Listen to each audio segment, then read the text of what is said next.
Creation myth. Obatala creates mankind.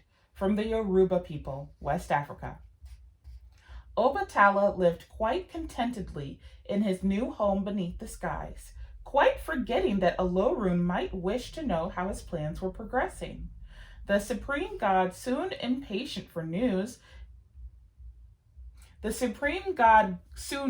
impatient for news and ordered Agemo, the chameleon, to go down the golden chain to investigate.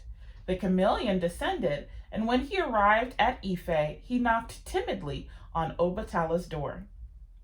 Olorun has sent me here, he said, to discover whether or not you have been successful in your quest. Certainly I have, replied Obatala. Look around you, and you will see the land I have created and the plants I have raised from the soil. Tell Olorun that this is now a far more pleasant kingdom than it was before, and that I would be more than willing to spend the rest of my time here, except that I am growing increasingly weary of the twilight and long to see brightness once more. Agemo returned home and reported to Olorun all that he had seen and heard. Olorun smiled, for it pleased him greatly that Obatala had achieved what he had set out to do.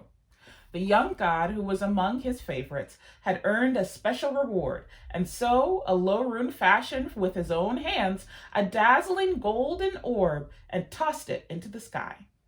For you, Obatala, I have created the sun, said Olorun.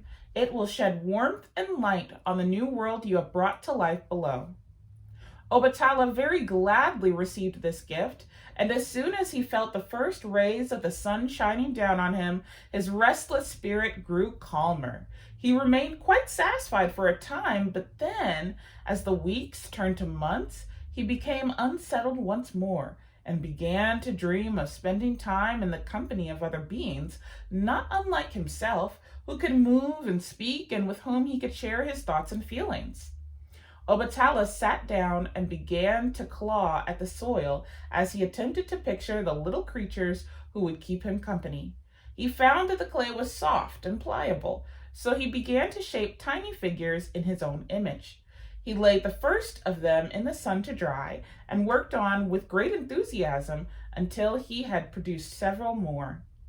He had been sitting for a long time in the hot sunshine before he realized how tired and thirsty he felt. What I need is some palm wine to revive me, he thought to himself, and he stood up and headed off towards the nearest palm tree. He placed his bowl underneath it and drew off the palm juice, leaving it to ferment in the heat until it had turned to wine. When the wine was ready, Obatala helped himself to a very long drink, and as he gulped down bowl after bowl of the refreshing liquid, he failed to realize that the wine was making him quite drunk. Obatala had swallowed so much of the wine that his fingers grew clumsy, but he continued to work energetically, too drunk to notice that the clay figures he now produced were no longer perfectly formed. Some had crooked backs or crooked limbs, others had arms and legs of uneven length. Obatala was so pleased with himself, he raised his head and called out jubilantly to the skies. I have created beings from the soil, but only you, Olorun, can breathe life into them. Grant me this request so that I will always have human beings to keep me company here in Ife.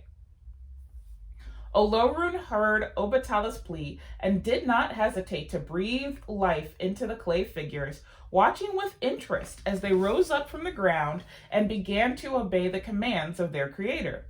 Soon they had built wooden shelters for themselves next to the god's own house, creating the first Yoruba village in Ife, where before only one solitary house had stood.